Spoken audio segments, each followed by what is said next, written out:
Welcome once again to Cricbuzz chatter on an extraordinary day's test cricket. I mean, how many times in the last few months have we said, what a great day's test match cricket? And I'm not exaggerating when I said this was riveting stuff, with England inching ahead, then England almost looking like they've got the game in their grasp. Then two young men who played under 19 cricket together just a few years ago, pulling it back, and then just the audacity of Rishabh Pant. We're going to be talking a lot about this young man. Made 101 and put on that fabulous partnership, 123 with Washington Sundar. As a result, India lead by 89. It didn't seem likely. India were, 80 for 4 and 121 for 5. Right alongside me today to talk about it as usual is a slightly bemused but slightly joyous Michael Vaughan as well. So, Michael, let's go straight into this young man. I mean, he has to be cut from a different cloth, Rishabh Pant. I enjoyed his first 50 runs very much because I thought, right, here's this very responsible new avatar of Pant. But once the second new ball was taken, Chiefs in batting like that, reverse sweeping and Anderson over slip at 89. I'd like to jump into the mind of Rishabh Pant and kind of understand what's going on inside that mind, because it's certainly different to many minds that I've ever played cricket with. To think that he got to 89 playing so well, and to think that he's going to reverse sweep one of the greats of our game, there's some kind of mindset in there that is worth studying. But I'd like to just talk about the first 50 runs, because I think the first 50 runs and the way that he played was test match cricket of the highest quality, because he trusted his defence and he had to defend some good deliveries. He had great clarity. He hit the ball in the air, I think, once. He danced down to Joe Root, hit him for 6 down the ground. And then Joe, as you would, playing against someone like Rishabh Pant, he spreads the field to all the spinners, and he just knocked it around and just played with great maturity. And I think if you actually look at Rishabh Pant and what he's done for India over the course of the last few test matches, he's becoming a player where you almost can be sure that when his team desperately needs an innings, he's going to be there for them. And it's such a great trait to have as a player, that that you've got the mindset to deliver when your team desperately needs it. He's a player, Harsha, that we're going to enjoy watching, talking about. He's going to have the odd blip. He's going to have moments where you're kind of watching and, oh no, why has he done that? But give me a Rishabh Pant style player, mindset player over many of this game, because he proved today that he can play all the different aspects. He can play the T20 style game towards the end that he did in test match cricket. Again, that's great to see, but it's those first 50 runs. I thought it was a joy to see an aggressive player reading the situation, playing for his team in the requirement exactly that his team required him to do, and that partnership with Washington and Sundar. The first, I've been saying here in the UK, the team that gets a 50-run partnership will win the game. Well, they got a 100-run partnership. It's been that kind of test match. It's been a tremendous day of test match cricket. But Rishabh Pant, I'm afraid, Harsha, India over the next 10 years, you're going to have some rides. There's going to be more good rides, but it will be roller coaster rides at time, because he plays the game completely differently to many others. We search for wisdom. He's a young man. He's absolutely fearless. To think that 5 years ago, they were playing India under 19, these two, and now they're coming out to play the way they are. Just look at Rishabh Pant briefly before we go on to Washington. He's played, 20-odd test matches, just about 20 test matches. He's got 300s and 4 scores in the 90s. This is not just someone who goes and donks around. He's a serious batsman, but even more so, in this series, his keeping has just gone up, not one, not two, several notches. So something's happened there, but we are seeing Rishabh Pant. And as you said, we're going to tear our hair out. So Michael, you don't try doing that, because you'll have to come back to my hair doctor otherwise. But he's going to do that. What about young Washington? He just brings such a calm head to proceedings. Now, here's a trivia thing. His last first-class game before he played a test match in Australia was back in 2017 as a 17-year-old. Hasn't played a first-class game for Tamil Nadu after that, walks into test match cricket. That innings was 159 as an opening batsman, didn't play again for Tamil Nadu, and just walks into test match cricket and bats like he belongs, and he's all right as a bowler. Yeah, again, you're looking at ages, 21 for Washington Sundar, 23 for Rishabh Pant, and they're the future. They're the here and now, because they're delivering now, but they're certainly the future for Indian cricket. I look at the way that Washington Sundar's played in his short test career so far, and to play the way that he did in Australia, in Brisbane, to now obviously playing in his own backyard. You'd expect that, but it's the pressure, playing innings like we're seeing him play with great calmness, clarity. Again, what I've spoken about in Rishabh Pant, we saw in abundance today in Washington Sundar. Technically very strong, plays straight, picks up length quickly. He's got good options on front and back foot, onside, offside. I look at where he bats in the order at number 8. He's not going to stay at number 8 for long. He's certainly a player that I see that could bat in the top 6 in time. And that would give India a great option. He can bowl his off spinners. He's not going to stay at number 8. He's too good a batter. That punch that he played through extra cover off Jimmy Anderson towards the end of the day's play, it was one that Sourav Ganguly would have been absolutely delighted to have seen come off his blade. He's a player. I always look at mentality, Harsha, of younger players. How do they look when the pressure's really on? Can they look calm? Can they send a message back to the dressing room that they're under full control? I think what you're seeing in Washington Sundar, that he looks like he's controlled, and he's controlled under the utmost pressure, because when he walked out the bat today, the game was on. It was more than a knife edge. England were on top, and he managed to just calm the situation down by just playing conventionally, getting that partnership developed with Rishabh Pant. And obviously towards the back end, when that second new ball was taken, England just looked cooked. The two seamers, Stokes and Anderson, looked absolutely spent with what they'd given the team in the morning session, understandably. But tremendous partnership. And as I said, I just like to see young players just look the part. And both those young players certainly are the part for India. I'm going to come to England in literally just a moment. But what Washington has shown, and you picked it up rightly, and I'm not surprised you did, is that in this little career, he's come into pressure situations and built partnerships. And it's not just one or two. There's been, 3 or 4 50-plus partnerships now, which is not very common when you're batting down the order like that. And I mean, that innings in Brisbane was something else. Then we're talking about Chennai. That was probably with Ravichandran Ashwin. Now here in Ahmedabad. I just wonder if it's done in this level of cricket for him to go up to Ashwin, who's probably looked up to all these years as an international cricketer, and say, "Sir," we all say "sir" to our seniors. "Sir, I'm number 7 from now. You please go number 8."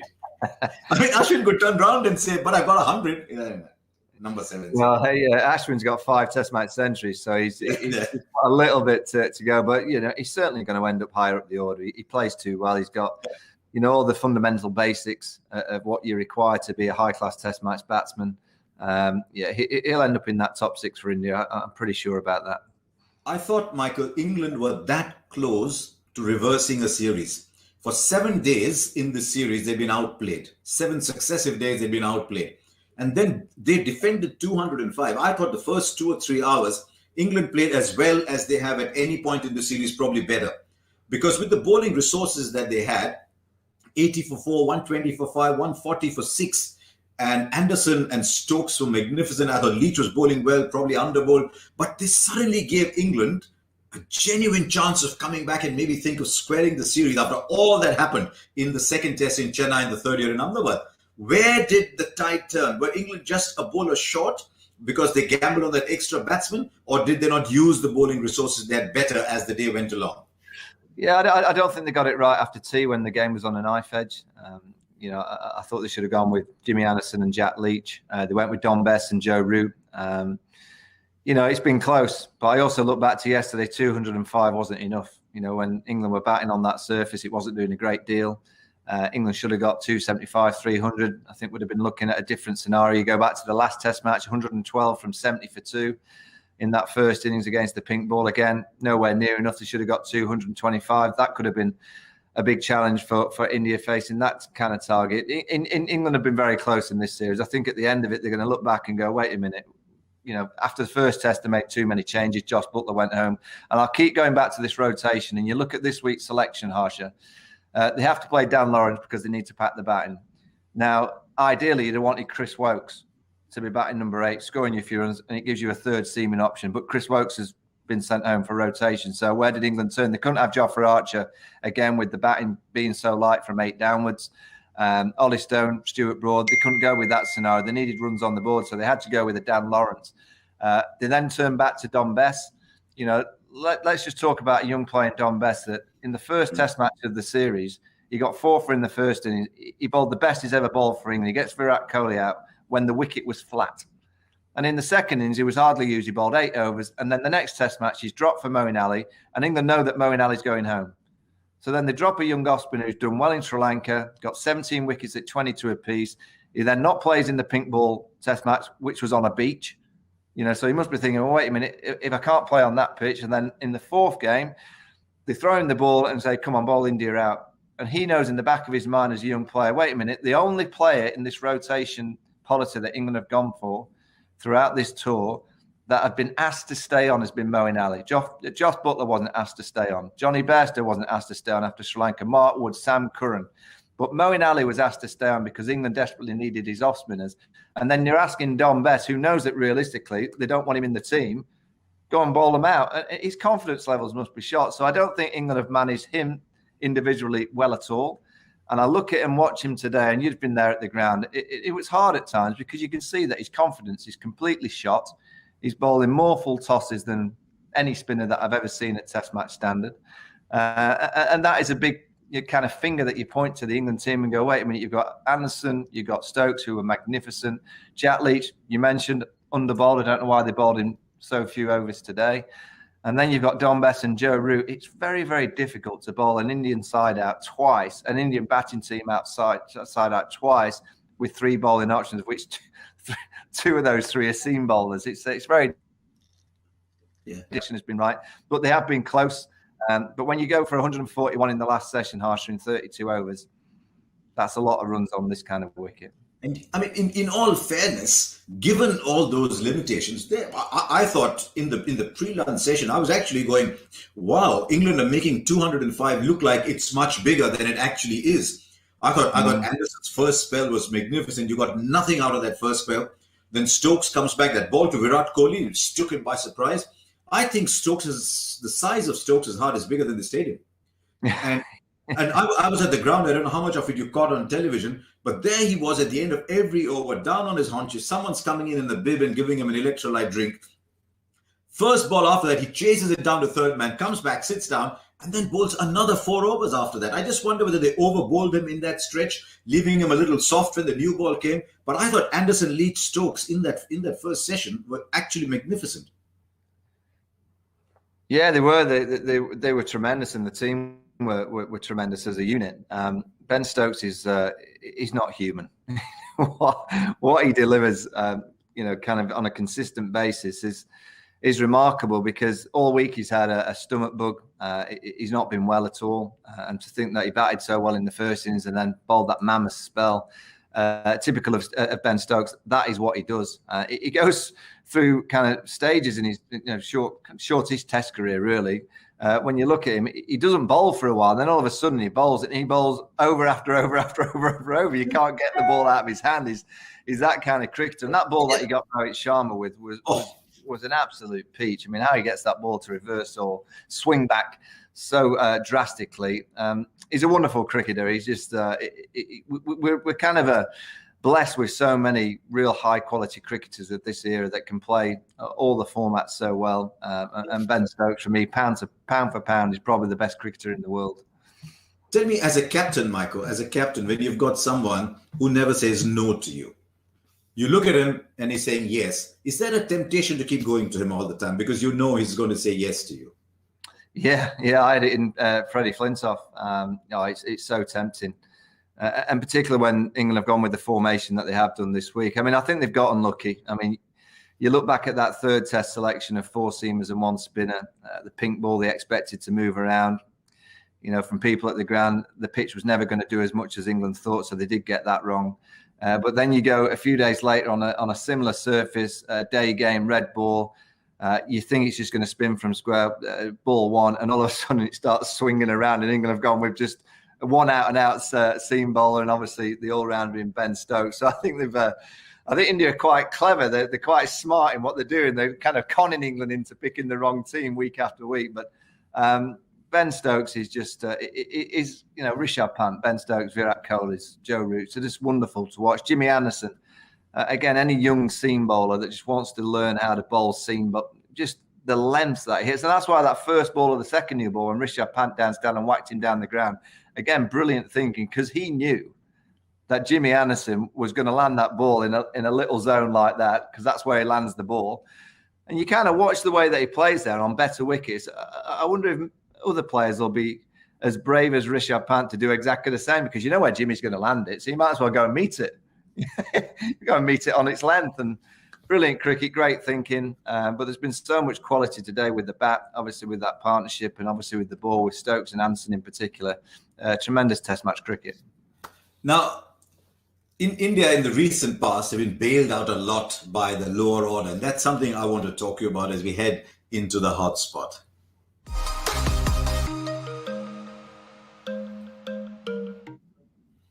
Rahane, Pujara, Kohli, a bit of a dip for Shubman Gill. Is there a little underbelly developing there, or is it just a phase? I mean, you've seen so much cricket, but Kohli now doesn't have 100 since the day-night test against Bangladesh. 36 innings across formats, to be fair. Across formats, 36 innings without 100. Pujara's gone 28 innings without 100. Is there a little underbelly that's just starting to become visible? Yeah, I mean, there's obviously conversations to be had to why. Why is it that Virat's not got 100 for 36 innings? Shubman Gill, great talent, not consistent enough at the minute.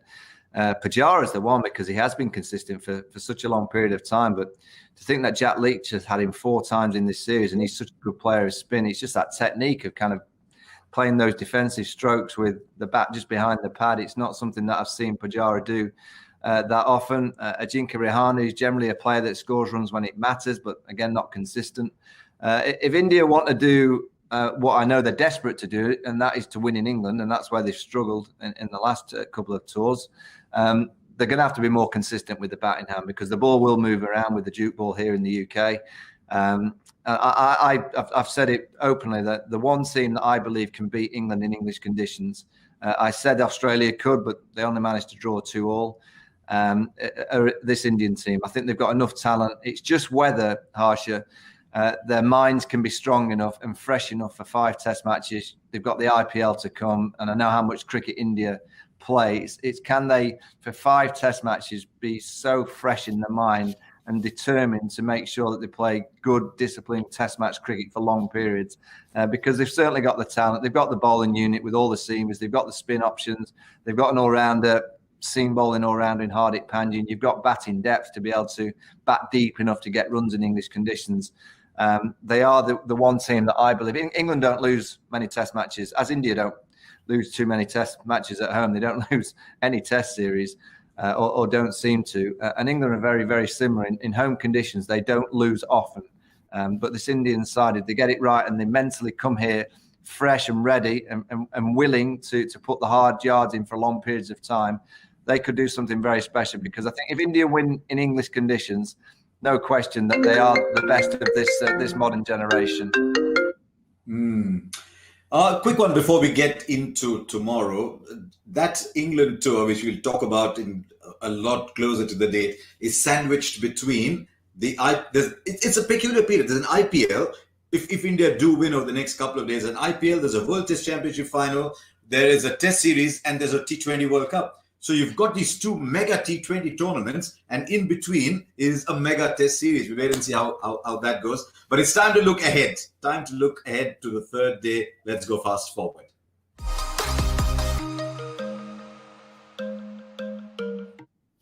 How do England approach day 3? How do India approach day 3? It's 89 runs ahead. I think 100 was regarded as that distant pavilion. That 100 is a lead that could win you a game. So India almost knocking on that door. Do England come out and say, you know what, we competed in this test match at different periods, or just does the sheer tiredness, does the fact that things have gone against them weigh on them? It could all get over tomorrow if England don't apply themselves. Yeah, absolutely. If England don't assess the way that they played in the first innings, I thought they were too predictable, England, yesterday. They were dancing down the pitch all the time, whereas I guess against the pink ball, they didn't kind of move their feet enough. But it's a fine balance. You look at Rishabh Pant today, danced down, hit one over the top, and then he stayed in his crease and manoeuvred the ball into the gaps and danced down every now and again just to get into the bowler's mind. And that's the way England should play. They should really look at the style of play that Rishabh Pant and Washington Sundar have produced for their 50s. Not the second 50 of Rishabh Pant, because that was flamboyant. That was razzmatazz at its best. But it's his first 50 runs, which was, to me, the way that you bat in Test match cricket. You defend the good balls and you manoeuvre the ball into the gap. And every now and again, you ask a captain a question by taking a risk, hit one down the ground over the top, or you play a hard sweep shot. But ultimately, you've got to defend the good balls, trust your technique, and trust your mind to bat for a long period of time. And if England can take that leaf, they'll have a chance of taking the game into day 4 and get a lead, and you just never know. But my fear is that England may get blown away. My fear is that this last session, 141 runs in 32 overs, it just looked to me like the faces of the England side knew that chance had gone. That hour after tea really could come back and bite them. And also those 205 runs in the first innings, it's just not enough. It's not enough to put this kind of pressure on an Indian side. I hope I'm wrong, but I've got a feeling that it might be over tomorrow. I've got a feeling that England may get blown away. The spin of Ashwin, Akshar Patel, Siraj running in Ishant Sharma. England on the back end of a long trip. The minds look fragile, and if they're not careful, it could finish in a heap tomorrow. But I hope I'm wrong. I hope they take it into Sunday. I hope one or two of the younger players in particular watch Rishabh Pant and go, you know what, might not have his flamboyancy, but I'm going to take a bit of his mind, because his maturity today was great. It was great to see a young player just grab the Test match game and just kind of own it with clarity. That's what it's about. Yeah, my own view is I think for England to come back in this game, they've got to take the next 3 wickets in the first half hour, keep the lead to about 100, 110, and back themselves to make 250, and then tell India, okay, can you go and get 140, 150 in the second innings? It'll require them to be very tough. It's very hot, don't forget. Temperature is nudging 37, 38. I'm not sure it was the right quip, but talking about Anderson and the right temperature. As you get older, you don't want the temperature to reflect your age, but that was the temperature Anderson was playing. And all these factors are against England, but we'll wait and see. The series has told us that you never know what can happen next. We'll, of course, join Michael Vaughan on Cricbuzz Chatter tomorrow evening after play. Who knows if it's going to be the last day of the series or there is more to come. Do join us tomorrow evening.